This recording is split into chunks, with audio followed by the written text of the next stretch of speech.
Ce soir, nous sommes vraiment désolés pour le retard accusé, mais rassurez-vous, c'est bien votre émission Le Monde Inconnu qui débute à l'instant sur votre chaîne Canal 2. Alors rappelez-vous, la semaine dernière, nous avions commencé à traiter de la constitution au culte de l'homme. Nous avons vu que l'homme avait été constitué de 7, c'est bien cela, professeur? 7 principaux corps. Voilà, de 7 principaux corps. Donc aujourd'hui, nous allons prendre le temps de revenir là-dessus. Je laisse le soin au professeur Emmanuel Glipot, qui est le concepteur de cette émission, de vous en dire plus. Bonsoir, professeur. Bonsoir. Alors constitution au culte, on revient là-dessus, cette fois-ci avec quel élément? Alors ce soir, on va amplifier. Oui. C'est en fait, vous savez, nous sommes en exposé métaphysique. Ces exposés sont comme des cours magistraux, donc nous essayons de donner une information au public qui tient lieu d'une certaine science, qui est une science cosmogonique, où on parle de macrocosme et de microcosme. Donc l'homme est microcosme, donc une partie de l'univers. Maintenant, en tant qu'une partie de l'univers, il faut amplifier la formation, ou bien les formations, ou quoi, c'est pas moi, mais disons l'enseignement, afin que les gens comprennent, parce que nous ne voulons pas des apprenants, nous voulons des comprenants, afin que les gens comprennent exactement que nous ne sommes pas seulement les corps physiques, parce qu'on privilégie beaucoup plus de corps physiques, on l'habille, on le lave, et puis on le nourrit même. Voilà. Donc ce soir, ça sera autre chose. Le message est passé. Ce soir, c'est une amplification des différents corps qui constituent le corps de l'homme, bien entendu, en termes constitution occulte, bien entendu. Donc, nous restons toujours dans la métaphysique. Alors, comme d'habitude, vous aurez droit à votre chronique et ensuite, nous aurons notre page de la réflexion, une page sur la réflexion. Nous allons revenir sur cet humain qui a été retrouvé dans un bocal. Et vous avez, bien entendu, la possibilité de participer à l'émission en nous envoyant vos messages via autant pour moi, les numéros qui vont s'afficher sur le bas de votre petit écran. Nous allons prendre la peine de répondre à tous ces messages avant la fin de l'émission. Je vous demande donc de bien vous asseoir. Le prochain arrêt, c'est la chronique de cette soirée.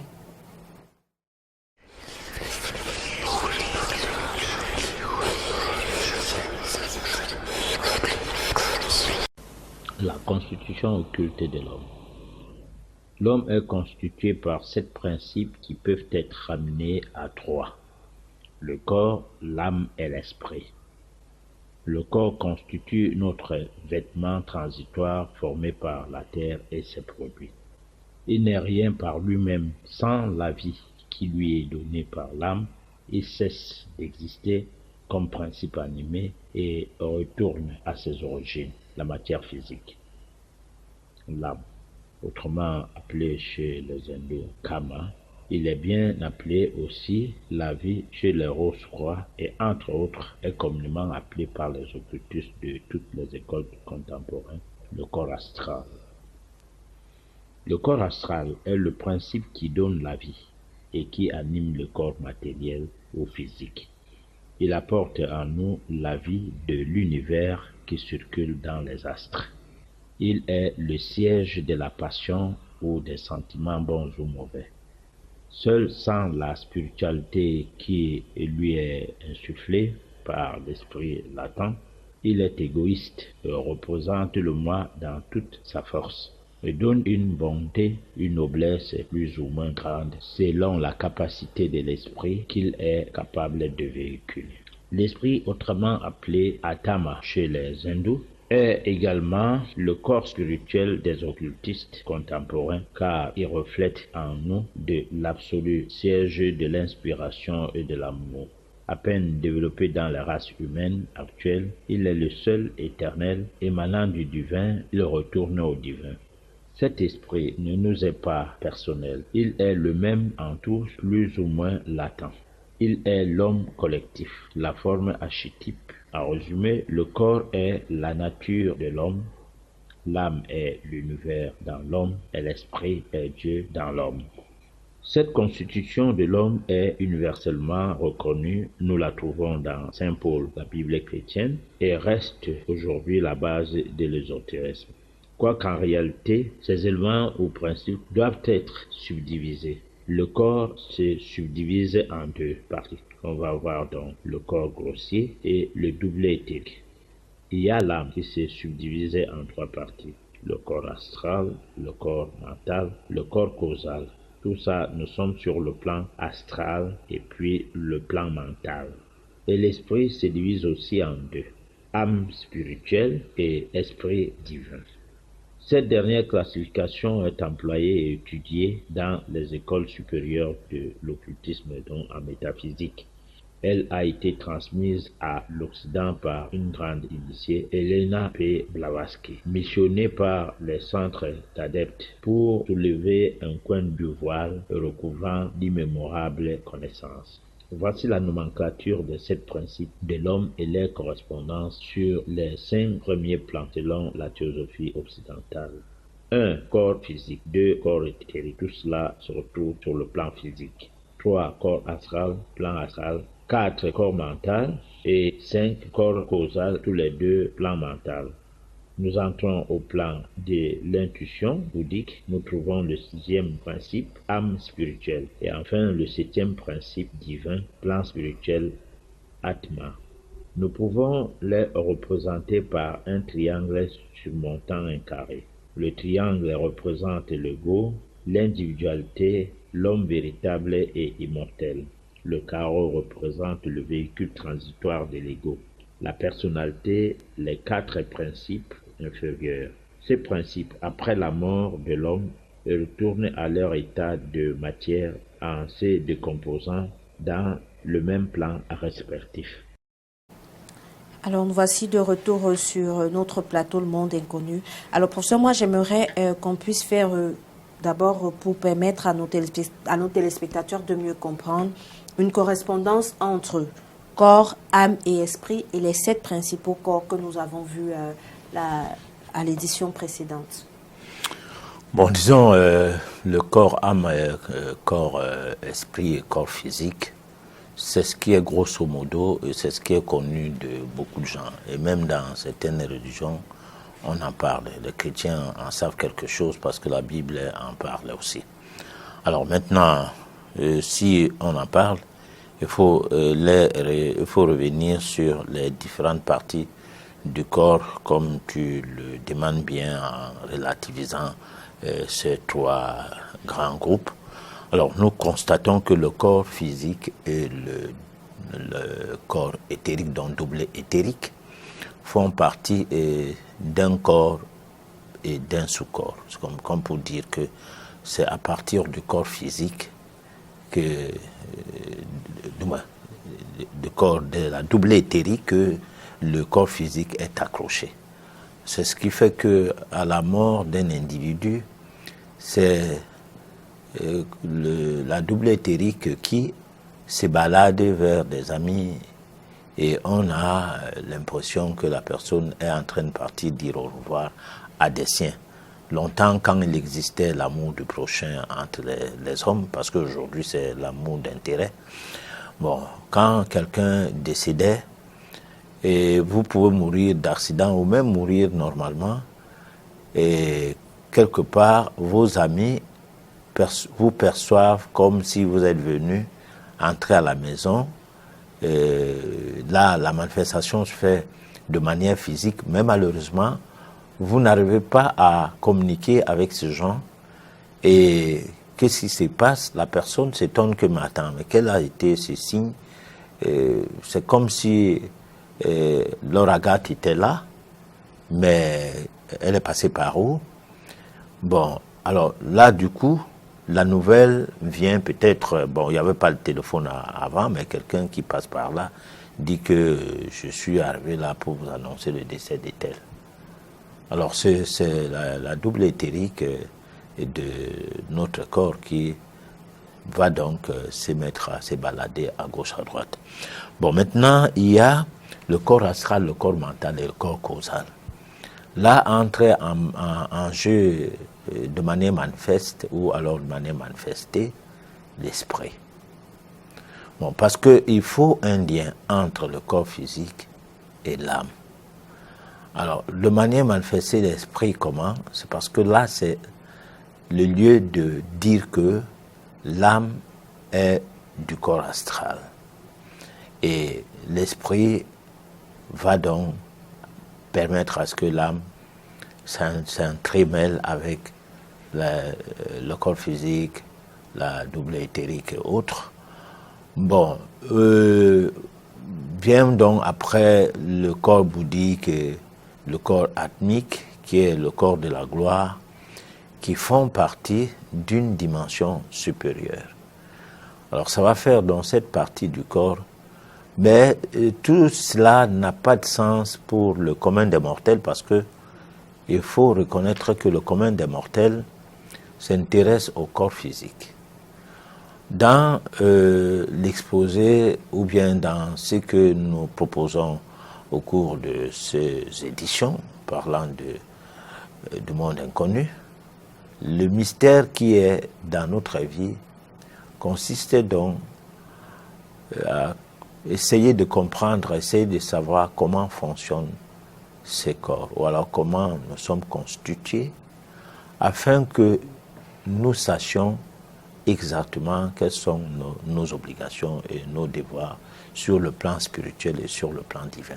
D'accord, professeur. Bon, oui. Moi, je voudrais, permettez-moi, vous avez dit que nous devions savoir comment fonctionnent tous ces corps. Oui. Alors, parce que vous aviez fait tout à l'heure une correspondance. Maintenant, si on revenait au fonctionnement, on a compris que le corps physique est en relation avec la double éthérique. Vous nous avez expliqué que il arrivait où quelqu'un est en train de mourir, mais il se retrouve un peu partout, façon pour lui de dire au revoir, et que c'est à ce niveau qu'intervenait la double éthérique. Maintenant, qu'en est-il du corps astral, mental, causal, qui sont rattachés à l'esprit? Comment est-ce que cela fonctionne? À l'âme dans un premier temps, et donc l'esprit va permettre son implémentation au corps physique. Alors, comment est-ce que le corps astral, mental, causal fonctionne? Comment est-ce que ces corps se manifestent dans la vie de tous les jours? Parce qu'avec la double éthérique, on a vu un peu à quoi est-ce que ça ressemblait. Alors, l'âme de l'homme, c'est ça, la conscience qui permet à l'homme de se poser des questions dans le sens du mal et du bien. Alors, lorsque on parlait de la connaissance ou de la compréhension du mal et du bien, c'est quelque chose de très difficile de savoir le bien c'est quoi, le mal c'est quoi. C'est difficile. C'est difficile parce que il y a d'un côté la logique universelle, et puis il y a de l'autre côté une certaine logique, dont la logique individuelle. Alors c'est dans la logique individuelle que se trouve l'individu. L'individu se reconnaît de par sa logique. La logique universelle, c'est celle vers laquelle nous nous dirigeons. Alors, comment peut-on expliquer cela? Pour expliquer cela, on va dire ceci. Lorsque le mal, parce que là, il faut partir sur des exemples pour qu'on comprenne. On puisse comprendre, tout à fait. Voilà. Lorsque vous faites du mal à quelqu'un, ça ne vous dit rien, parce que c'est logique. Lorsqu'on mal parle de quelqu'un, on fait ce que nous appelons Congo, ça dans notre jargon terre à terre, c'est-à-dire le commérage, la médisance et tout ça. Bon, on se plaît dedans et puis... mais seulement, toutefois, ça se passe avec quelqu'un d'autre à notre égard, la donne change complètement. De fois, on devient rancunier vis-à-vis de ces derniers, oubliant que c'est là notre quotidien. Alors, donc, le mal n'existe pas. Si oui, ça existe par rapport à ce que fait quelqu'un d'autre, vis-à-vis de soi ou vis-à-vis de quelqu'un qu'on aime. Mais à quel moment l'âme réagit donc? Là, c'est la question, pour revenir à celle que tu me poses. C'est lorsque même quelque chose qui ne vous regarde pas, mais qui soit brutal, mal placé, une injustice criarde, alors vous ressentez mal au cœur. Vous ressentez mal au cœur. Alors, à partir de ce moment, il y a l'âme qui réagit. C'est-à-dire que on a parfois eu mal à savoir qu'on a tué quelqu'un, mais qui ne vous disait rien. Ou bien qu'un acte a été posé, mais qui n'était pas de nature à... Du moins, un acte anodin comme ça, mais qui suscite quand même des remous. Et ces remous, ce n'est pas au niveau du cerveau, c'est au niveau du cœur. Au niveau du cœur, on a l'impression qu'on aurait dû faire mieux que de faire ça. Et c'est le cerveau qui va réagir maintenant, en disant, ben alors, c'est quoi donc? Alors, parce que le cœur réagit, c'est parce que l'âme est là pour revisiter la mémoire de ce qui se passe et de trouver que ce qui se passe, c'est pas comme ça que ça devrait se passer. Mais malheureusement, comme le cœur est lié à l'esprit et que le cerveau est lié à la matière, alors le cerveau va prédominer en disant, bon, mais on ne peut rien. Parce qu'une injustice qui peut-être peut entraîner à ce qu'on se mette à tuer les gens, et qu'un grand nombre de gens trouvent ça anormal, peut-être on pourra empêcher à ce que l'acte-là ne soit posé. Mais si, à un moment donné, les gens disent, bon, mais comme le noir a l'habitude de dire, bon, il partait faire quoi là-bas? Même pour son propre enfant, bon, ça donne ce que ça donne. Donc, la manifestation de l'âme se passe au niveau du cœur. L'âme réagit lorsque quelque chose ne va pas. Et l'esprit? Alors, l'esprit, c'est, disons, c'est des vibrations, c'est des liens qui s'établissent entre les différents corps. Voilà. Parce que ma baguette, ici, a un esprit. Le micro a un esprit. La caméra a un esprit. L'esprit, c'est quelque chose qu'on trouve partout. Bon, il est peut-être supposé que des matières inertes et tout n'ont pas d'âme, mais l'esprit est partout. La pierre a un esprit, l'arbre a un esprit, tout ce que, tous les trois mondes, le monde minéral, le monde végétal et le monde animal, tout cela est doté d'esprit. Et voilà. Comment est-ce que cela se manifesterait par rapport, parce que au niveau du corps physique, on a très bien vu comment ça se passe. L'âme, on a très bien vu. Maintenant, au niveau de l'esprit, est-ce qu'il n'y aurait pas un exemple palpable? Mais c'est l'esprit qui donne vie, qui fait à ce qu'il existe une manifestation, soit du corps physique, du corps éthérique, du corps mental, causal et tout. L'esprit, c'est ça qui anime tout cela. Donc, l'esprit ne se manifesterait pas à part comme étant un corps à part. Non. C'est la combinaison des corps, c'est pas de par la combinaison des corps qu'on peut bien ressentir la manifestation de l'esprit. D'accord. Voilà. Alors, professeur, tout à l'heure, vous nous aviez dit que l'homme s'intéresse beaucoup plus à son corps physique et va même jusqu'à le nourrir. Moi, j'aimerais savoir quelle est la nourriture de l'âme, quelle est la nourriture de l'esprit. Alors, la nourriture du corps physique, on le sait bien, on a toujours parlé de ça, mais l'âme se nourrit de l'oxygène. L'âme se nourrit de l'oxygène. L'oxygène porté en l'âme, l'esprit en même temps. Disons que l'esprit ne se nourrit pas de l'esprit ou bien de substances quelconques, mais par contre l'âme se nourrit de l'oxygène. L'âme se nourrit également de l'hydrogène. Donc, nous pouvons dire que des nourritures, il y en a. Il y a l'aliment céleste, qui est l'oxygène.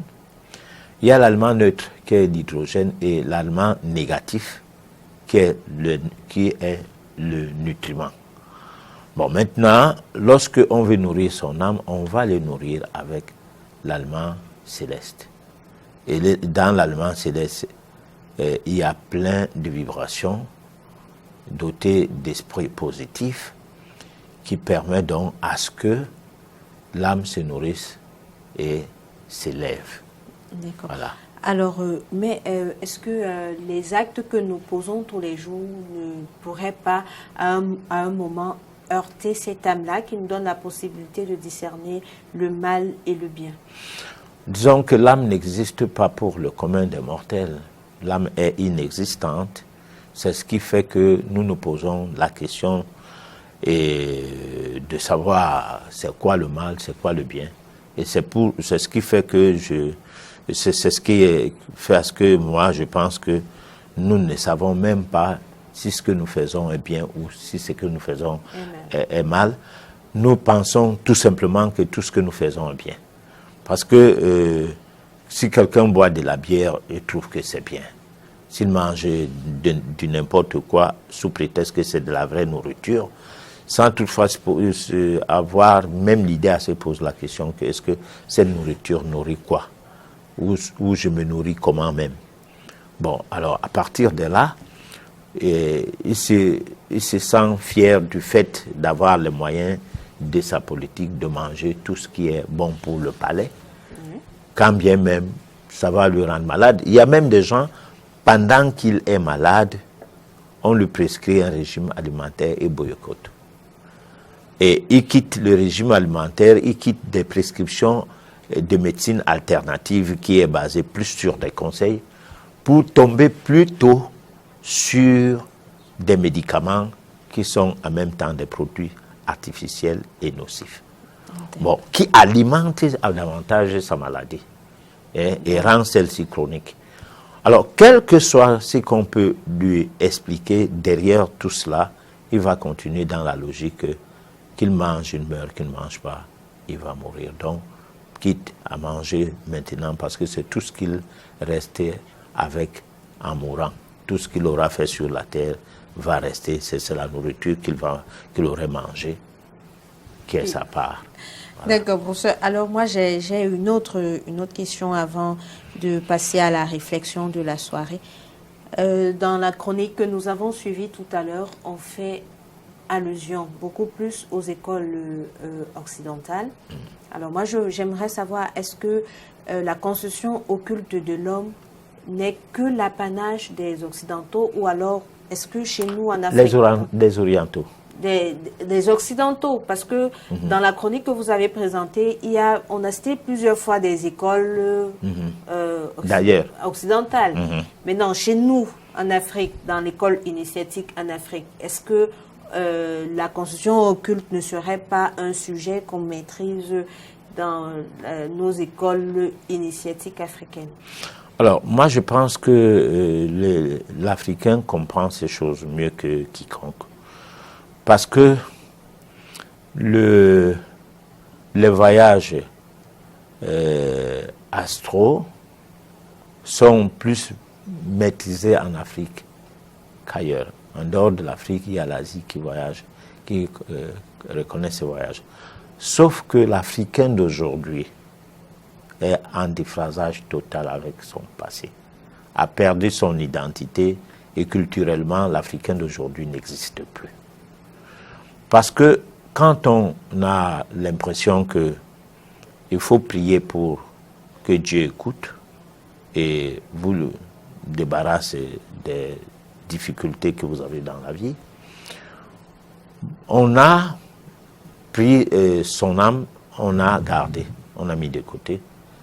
On est resté dans le verbiage qui, en rapport avec son cerveau, ça donne l'impression que on n'existe pas en tant qu'une entité, mais on existe en tant qu'un objet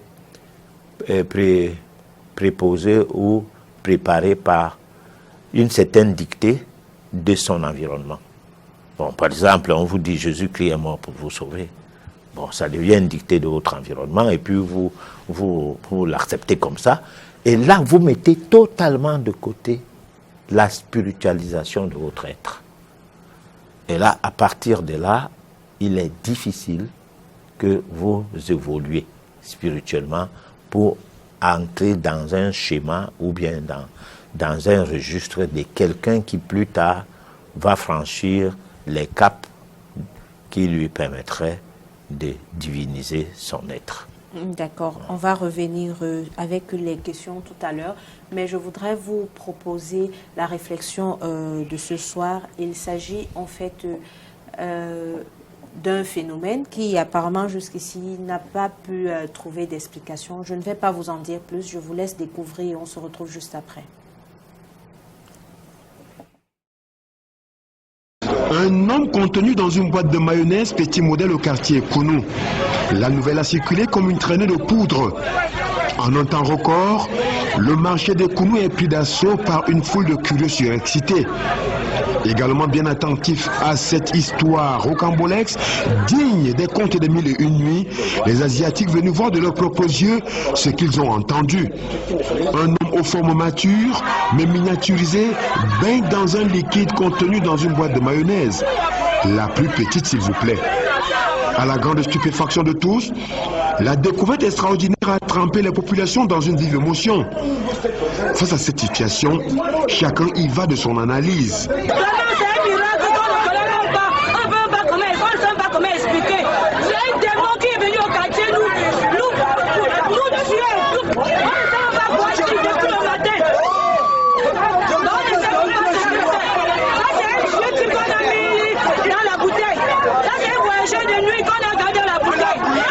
Ce matin-là, on a constaté qu'on a trouvé une bouteille à côté de la route où c'est un vieux qui est dedans, on ne connaît pas. On a trouvé une petite bouteille là, c'est un vieux Cette femme mère de jeune fille, après avoir vu plusieurs fœtus, connaît sa taille normale. Ainsi, elle croit dur comme fer à une pratique de sorcellerie. Quand je vois ça, quand il y a le fœtus, je vois le cordon coupé. Mais il n'y a pas le cordon. Moi, j'ai avorté plus de 2 fois.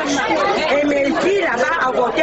Moi, quand tu avortes, quand la grossesse a 4 mois, le fœtus ne peut pas entrer dans une boîte comme ça là. Même à 3 mois, l'enfant n'aime pas encore. Quand je vois comme ça, c'est une affaire mystique.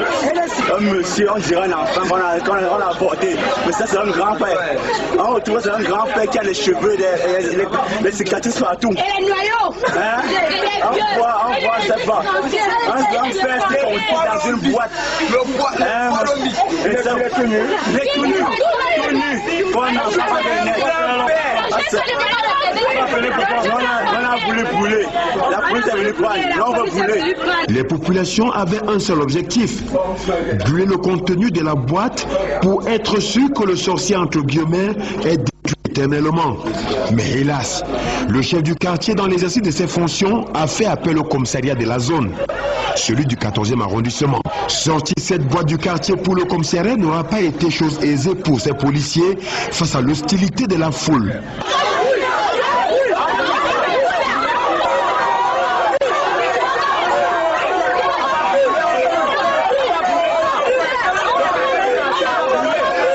Même déjà au commissariat, la foule menace d'escalader la barrière malgré la fermeté des policiers à garder ces curieux hors du commissariat. Il est à relever que personne ne sait qui est dans la boîte et nous sommes de retour sur notre plateau. Je crois que vous aviez tous vu ce qui s'est passé il y a quelques années à Yaoundé, dans notre cher et très beau pays. Alors, professeur, moi, j'ai une question. Mythe ou réalité? Alors, c'est une réalité puisqu'on est devant un fait. Un fait. Parce qu'en matière de communication, hein, vous êtes dans le journalisme, vous savez ce que c'est. Les faits sont têtus. Hein? Oui. Bon, donc, quand on présente un fait, on n'a pas besoin encore de réfléchir dans le sens que c'est quelque chose de visuel, de vue. C'est vu, c'est là. Alors, bon. Est-ce qu'il s'agit d'un homme réellement en chair comme nous autres là, qui se retrouve dans le plus petit bol de mayonnaise? Alors, on dirait quoi? On a vu quelqu'un. On ne dirait pas autre chose. Même si de nos yeux physiques, pas des yeux au-delà des corps dont je venais de citer là tout à l'heure, bon, on peut dire que c'est une illusion, une hallucination, mais c'est quelqu'un dans la boîte, parce que ces phénomènes-là existent. Alors, comment est-ce que cette personne s'est retrouvée? Parce que moi, je m'imagine, moi, en train de vouloir entrer dans le plus petit pot de mayonnaise. Non, même dans une bouteille. Boîte, c'est pas oui, possible. même dans une grosse bouteille, disons une bouteille de 2 litres. Alors, de quel corps? Parce que si c'est le corps physique, si je pense que ce n'est pas possible de se retrouver dans un bocal. Alors, ici, aujourd'hui, nous parlons des différents corps qui constituent l'homme. Alors, dans ce cas, il s'agit de quel corps qui a été mis en exergue? Qu'est-ce qui s'est réellement passé pour que ce monsieur ou cette dame, je ne sais pas trop, se retrouve dans ce bocal? Alors, on comprend donc qu'il y a des choses que la science n'explique pas. On commence d'abord par ça. Parce que quand on dit science cartésienne, on oublie que la science occulte existe. Parce que l'occultisme a sa science. Et c'est sa science qui a donné naissance à celle que aujourd'hui on a officialisé. Alors, ces phénomènes existent. Ça peut être les élémentaux, ça peut être un mécanisme d'un individu qui a quelque chose au-delà de ce qu'on appellerait totem, mais qui a la possibilité, une formule pour pouvoir créer des êtres à son service et qui peut bien les garder où ce qu'il veut et comme il veut. Alors, ces méthodes-là existent. Je puisse dire que ça existe et c'est possible lorsqu'on veut pratiquer de la magie noire. C'est possible que cette formule soit communiquée et que n'importe qui soit capable de faire une chose pareille. Oui, de faire naître des vies pareilles.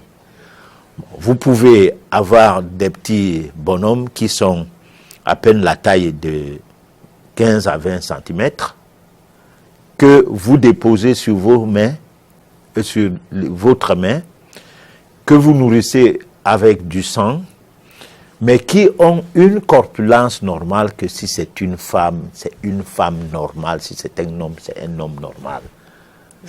Aussi petit que cela soit, à peine 20 cm, à peu près la taille de ma baguette, ça suffit pour avoir un être humain.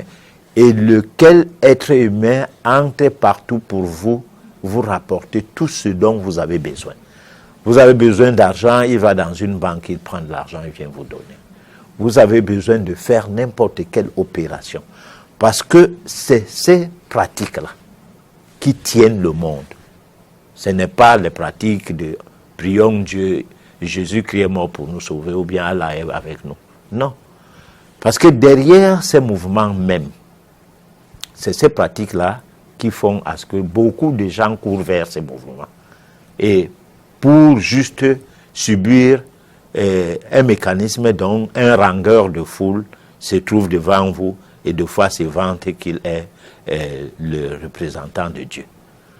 C'est parfois une aberration du fait que des individus qui sont sans âme, sans esprit, et qui sont au-dessus de toute forme de logique, de morale, de loi divine, malmener un groupe de population au grand public. Parce que lorsque vous êtes dans des mouvements initiatiques, on dit que vous êtes dans l'hermétisme, dans des choses cachées. Bon, donc, c'est parce que ce n'est pas public, donc c'est dangereux. Mais on ne sait pas à quel niveau les gens sont en danger à se rassembler dans une cour où s'il pleut, la pluie va tomber sur vous, à écouter un individu qui se présente à vos yeux comme le représentant de Dieu. Et ne sachant pas que vous êtes tous envoûtés, donc malmenés par des esprits malignes. parfois ces esprits partent donc du fait des petits bocaux, comme ces bocaux-là, où le bonhomme qui est dedans, de temps en temps, on le sort. Il doit rester dans ces liquides pour permettre à ce qu'on ne confonde pas le fait que, mais comment quelqu'un, il peut respirer, peut vivre dedans. Ces liquides, c'est un univers. Il a tout dedans comme ce serait normal de vivre en plein air. Bon, vous savez que l'être humain, la première chose qui lui fait habiter la planète Terre, c'est l'eau. Oui. Bon, donc, si vous êtes dans un bocal avec de l'eau, vous avez dans l'eau l'oxygène. Tout à fait. Bon, vous avez tout ce dont il faut pour que vous puissiez vivre. Donc, il est gardé là, et après, on le sort de là, et il part faire des commissions. Et c'est là qu'il sera nourri. Alors, quel est le danger que ces populations, parce que, étant donné que il s'agit en fait d'un phénomène de la magie noire, ouais. Est-ce que ces populations qui se retrouvent autour de ce pot courent un danger énorme par rapport à ce qui se trouve dans le pot? Alors, on peut dire que la population court un danger, mais comme la population peut ne pas courir un danger, parce que si vous aviez votre sirène, je ne sais pas moi comment on peut, de l'eau, pour les gens qui sont en bordure des grands cours d'eau, les océans, quoi. Bon, et que ces gens-là, ils font la pêche pour vous, ils vous apportent de la richesse et tout. Bon, que cette richesse vous permet d'avoir une grande famille, et que cela vous permet même d'être chef, et de créer toute une communauté, hein, qui célèbre même les vibrations, les forces magnétiques et tout de ce monde de l'eau. Bon, moi, je ne sais pas à quoi serait lié le danger à cela, si c'est que c'est un concept occulté communautaire. Bon, maintenant, qu'est-ce que cela peut bien être d'avoir une entité dans un bocal en ville, la capitale du Cameroun comme à Yaoundé, et parfois avec des gens qui ne sont pas nantis, c'est-à-dire dans les maisons des gens qui ne sont pas nantis, qui n'ont pas beaucoup d'argent, de ci et de ça. C'est tout simplement parce que ces personnes ont une autre vie. Parce que le sorcier n'est pas celui, la vieille femme, non, n'est pas toujours celui qui a beaucoup d'argent, mais ça peut bien être la vieille femme que tout le monde néglige, mais qui prend les avions toutes les nuits et se trouve dans d'autres continents, aux États-Unis, partout, et en reine, en princesse.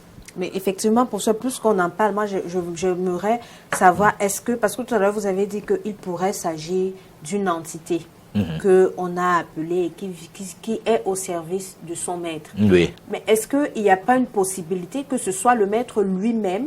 Parce que, effectivement, on sait qu'il y a des personnes qui, ici, ce sont de vieilles personnes, mais dans la nuit, quand ils font les voyages de nuit, c'est des reines, des jeunes dames et autres. Oui.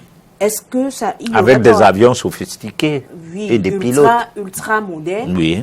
Est-ce qu'il n'y aurait donc pas la possibilité aussi que ce soit réellement quelqu'un qui, peut-être dans ses voyages, se retrouve, prend cette forme, et peut-être que le bocal est sa voiture ou bien son avion, et l'eau qui s'y trouve est l'essence de... Je ne sais pas. Est-ce que c'est pas possible? Bon, disons que si vous aviez une entité du genre que c'est vous qui l'incarnez, entre guillemets, l'incarner ne veut pas dire que c'est vous qui êtes dans la boîte. Mais vous avez une connivence du fait que c'est vous qui avez suscité l'existence à ce lieu de cette entité précisément. Alors, à partir de là, il y a un problème des liens vibratoires, de communion entre cette entité et vous. Si on détruit cette entité, on vous détruit. Alors, il peut être possible que ça soit vous, simplement, tout simplement, que vous rentrez dans... de votre voyage? Oui, de votre voyage, et puis vous vous cachez d'abord dans ce bocal, et puis... Mais là, c'est un peu rare. Ça se passe souvent avec des œufs. Bon, vous pouvez devenir un œuf, après vous devenez un bois et tout, nous le verrons le moment opportun. Et puis vous quittez la dimension de l'œuf pour la dimension de ces reptiles. Vous finissez de faire l'opération, vous redevenez le bois. Mais sauf que si on tue le bois, c'est vous qui mourrez. Bon. Alors, maintenant, il faut dire clairement la chose, c'est qu'une explication précise à donner lorsque on n'est pas en train de faire cette pratique soi-même est difficile.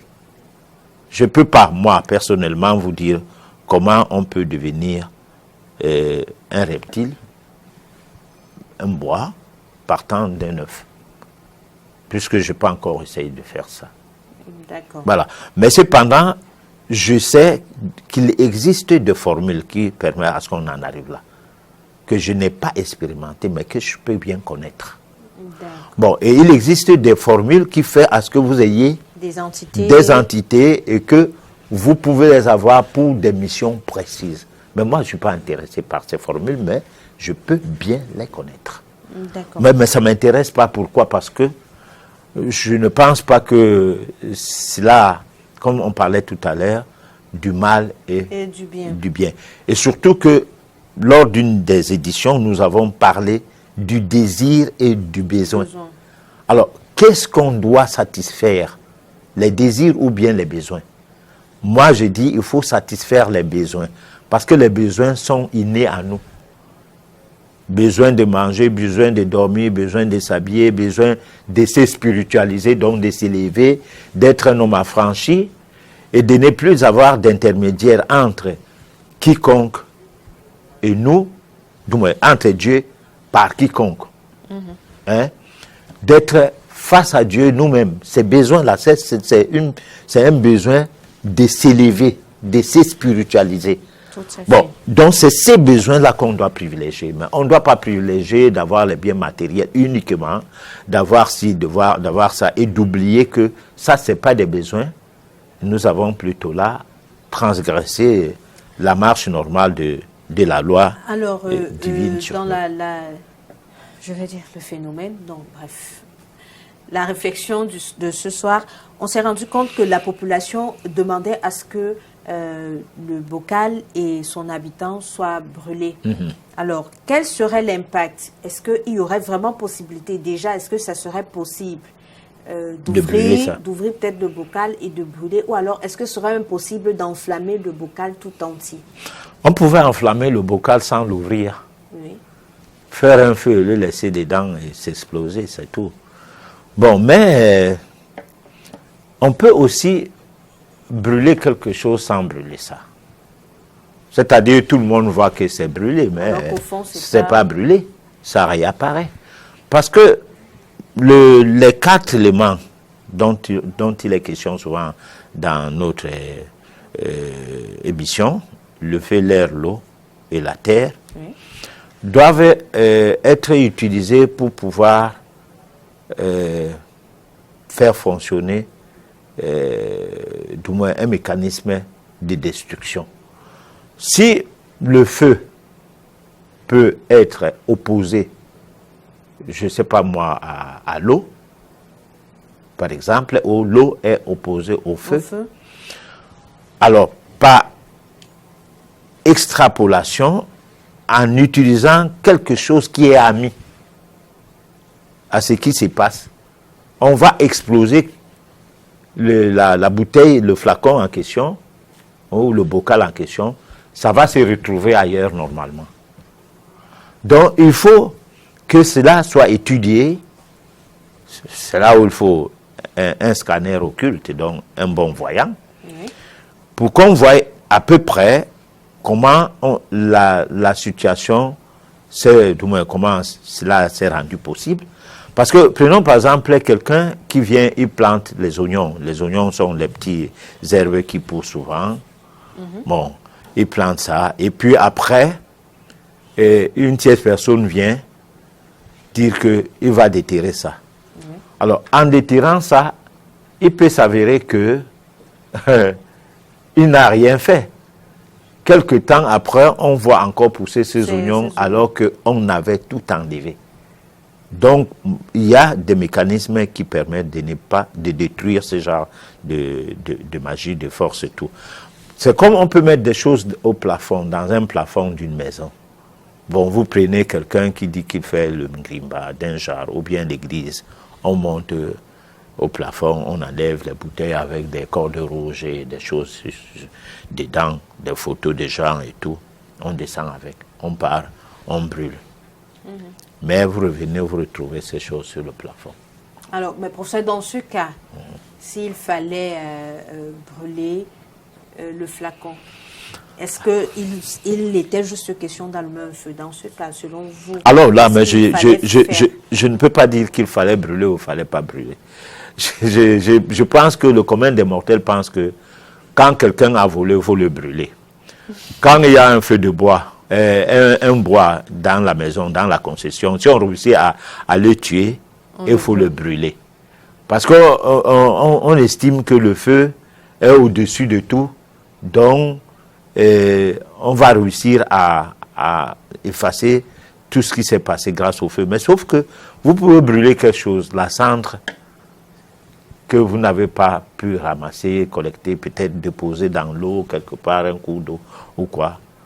Créer un autre phénomène dans cet environnement, de un. De deux, en brûlant ça, de ce feu, les vibrations, de la fumée qui monte et tout, va entraîner des vibrations qui vont polluer davantage toute une zone.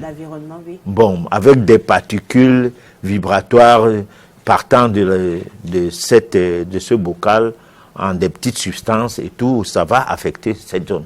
Donc, moi, je pense qu'il faut, en ces temps-là, se réserver de faire des choses précipitamment et étudier de fond en comble comment se débarrasser de ces phénomènes, si phénomène il y a. D'accord. Donc, je pense que nous allons donner la possibilité aux téléspectateurs nous allons répondre plutôt aux messages que nous avons déjà reçus et nous disons déjà à nos téléspectateurs qu'ils ont encore la possibilité d'envoyer les messages via les numéros qui s'affichent au bas de leur petit écran. Si vous êtes à l'étranger, n'oubliez pas de précéder le numéro par le plus 237. Alors nous avons un autre fan, c'est un monsieur qui nous écoute tous les vendredis, en fait tous les mardis. Et déjà, il nous dit merci pour l'émission. Et aussi, il nous propose un thème. Je crois qu'on va voir cela en off, parce que là, il a des propositions de thèmes. On a également, je vais lire rapidement le message, ça vient de Mais partout. tu peux dire bien le thème pour que les téléspectateurs... D'accord, je vais revenir là-dessus. Bonsoir, maître, pardon, je veux les recettes contre l'accident mystique. Le message n'est pas signé, mais je crois que c'est en off qu'on pourra répondre à ce message. Nous avons un autre message, je veux être un homme occulte. Je ne sais pas ce qu'il appelle par... Oui, mais peut-être il veut faire le cours de métaphysique. Dans ces cas... C'est en off? Oui, il appelle, je passe le numéro en off, oui. Alors, on a Herman qui nous écrit « Bonsoir, pourquoi toujours parler des écoles occidentales et orientales? En occultisme africain, quelle est cette constitution de l'homme ?» Ça, c'est Herman qui nous écrit. Et puis, il dit aussi « Lorsque les pratiquants de la magie noire opèrent pour nuire le commun des mortels, sur quel corps agissent-ils » Alors, pour nuire le commun des mortels, on agit sur la double éthérique, c'est tout. Bon, on n'agit pas directement sur le corps physique, sur la double éthérique, parce que c'est la double éthérique qui quitte facilement le corps pendant que les sorciers viennent à vous déporter, vous amener quelque part pour vous maltraiter. Vous vous levez le matin avec des douleurs partout.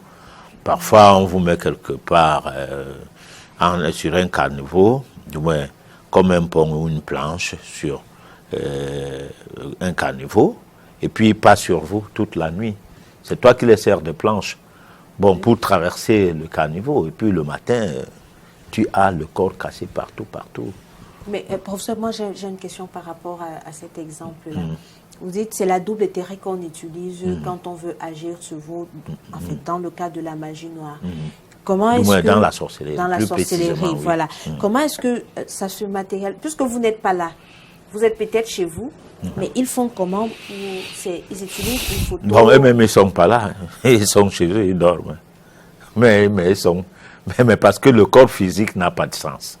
Ça a des sens pour le commun des mortels, mais le corps physique n'a pas de sens. Le corps que nous avons là, ça n'a pas de sens.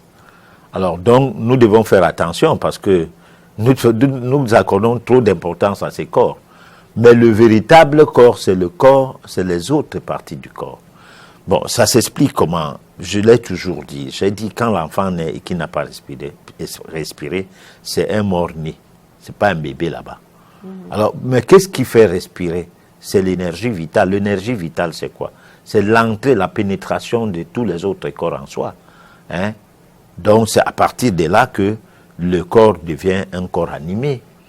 Alors maintenant, est-ce que ce corps qui est couché là, qui est encore le fœtus, parce que partant du ventre, n'ayant pas respiré, quand on dit mort-né, ça veut dire qu'on n'a obtenu que le fœtus. Alors maintenant, c'est la même chose que une personne qui a quand même vécu, qui a existé, qui a respiré, qui a bénéficié de tous les atouts, d'un bébé jusqu'à l'âge où elle décède. Cette personne, en réalité, son corps est pareil comme le corps, le fœtus, le corps du bébé qui est né et qui n'a pas eu de vie. Alors, donc, l'histoire de la dimension, la double dimension de l'homme est très importante pour les personnes qui étudient et qui cherchent à comprendre comment c'est spiritualisé. D'accord. Donc je reviens sur le message de Landry. Bonsoir, c'est un plaisir encore de profiter de cette émission, juste pour vous proposer un thème que voici. Comment vivre pleinement sa spiritualité, entre parenthèses métaphysique, dans un monde où la majorité croit encore à un Dieu à la barbe blanche qui viendra au dernier jour juger les vivants et les morts. Ça, c'est le thème que nous propose Landry. Et il a une question cette fois-ci. Pour ce qui concerne le thème du jour, je voudrais que le professeur nous dise un peu ce que deviendra le monde si chacun prenait conscience de la multitude de ses corps et que faut-il pour voir la manifestation de ces autres corps. Alors, si chacun de nous prenait conscience de la multitude de corps, il y aurait donc l'amour du prochain. Il y aurait donc la communion entre nous, il n'y aurait pas de classe, il n'y aurait pas de division, il n'y aurait pas de race, il n'y aurait pas de tribalisme. Hein? Parce que nous serions en train de vibrer au même diapason. Oui. Et la jungle des idées, la jungle, je ne sais pas moi de quoi, ne serait plus possible. Ce qui nous gêne maintenant, parce que nous avons une évolution, chacun différemment de l'autre. Nous parlons souvent du tempérament à la naissance. L'enfant a un tempérament à la naissance. Le caractère, c'est la somme des habitudes qui fondent ou qui fabriquent le caractère en l'homme. Mais le tempérament est là. Un bébé peut refuser de ne pas manger si on ne le porte pas. Si tu lui donnes le biberon, on ne prend pas. Il y a des bébés qui refusent le biberon. Seul le lait maternel. Tout à fait. Donc, c'est son tempérament qui commence comme ça. Il y a des enfants, quand il dit qu'il ne mange pas d'une chose, fait tout, il ne va pas manger ça, et puis il va dormir tranquillement, il ne va pas se gêner. Et fin de compte, c'est toi qui vas dire, bon, mais cet enfant ne va pas continuer à rester sans manger. Donc, il a un tempérament à la naissance. Maintenant, c'est au cours de sa vie qu'on va changer un peu de ses tempéraments. Bon, ça veut donc dire que son héritage spirituel peut être favorable pour une élévation, défavorable pour une évolution, du moins sur un état d'esprit de mesquinerie et de tout et de tout. Alors, c'est parce que, pour ceux qui croient à la réincarnation, au cours de vies successives, une de ces vies, tout ce qui a été fait a permis par lui, tout ce qu'il a fait, a permis d'obtenir pour héritage aujourd'hui un tempérament positif et qui permet à ce qu'il soit rassembleur, il soit aimable, il soit quelqu'un qui a de l'amour envers autrui. Contrairement à d'autres gens qui peinent à peine de partager du pain avec un semblable. Bon, donc nous ne sommes pas du même tempérament, même quand bien même nous avons les mêmes bases. Hein? Parce que les tempéraments, il y en a principalement 4, bon, qui obéissent aussi aux 4 éléments, avec des sous-tempéraments, ce qui fait 8. Bon, mais ça dépend aussi de la vieillesse de l'âme. Parce qu'une jeune âme et une nouvelle âme, alors c'est pas la même chose. Tout à fait. Voilà. Alors on a Roméo du quartier et Mana. Bonsoir à vous, votre émission m'a plu. Qui sont ces gens? Je ne sais vraiment pas de quoi ils parlent. Comment font-ils pour être initiés et comment faire pour les distinguer en journée? Je ne sais pas. Bon, je ne sais pas de quel genre ils parlent. Donc, on va lire rapidement un autre message. Bonsoir à vous en studio. Si nous maîtrisons la sortie astrale, est-ce que ça veut dire qu'on commence à comprendre l'occultisme? C'est Alain depuis Japoma. Non, je ne crois pas. Et il a d'autres questions. C'est quoi le cordon d'argent? Qui est habilité à couper ce cordon? Est-ce possible que ce cordon soit coupé quand on est en astral? Non. Le cordon d'argent existe avec nous et nous existons avec ce cordon d'argent. On l'a dit lors de la dernière mission que le cordon d'argent est comme le cordon ombilical. Que la maman qu'on ait coupé le cordon ombilical de la maman de son bébé et que la maman soit une maman qui a le ressentir de sa progéniture. Toutefois, il arrive du mal à son enfant, elle ressent ce mal, même quand l'enfant est au bout du monde, sans que cela ne lui soit communiqué. À l'instant T, à l'instant même, la personne, son enfant étant dans une situation, elle rentre dans la détresse directement. Bon, donc le cordon ombilical, c'est cela, et le cordon d'argent, c'est aussi cela. Parce que lorsque vous quittez votre corps et que vous êtes en voyage astral, c'est grâce au cordon d'argent que vous pouvez retourner à ce corps. Mais ce cordon d'argent a double sens. C'est à double sens. Il y a l'autre sens que vous liez avec l'absolu, donc le Dieu, entre guillemets, et qui fait que tant que vous vivez, vous êtes lié à votre créateur, entre guillemets, pour le créationnisme, à l'absolu. Mais sauf que vous ne prenez pas conscience à cela. Parce que c'est ce que je décris souvent. Le col du colon, la religion du colon, ont complètement distrait les gens. Parce que le colon avait pour seul but d'amener l'homme à dépendre de lui. Et a mis en place des instruments de dépendance, parmi lesquels l'école et parmi lesquels l'Église, la religion. Tous ceux qui ont colonisé les peuples les ont amenés à ne plus croire à leurs traditions.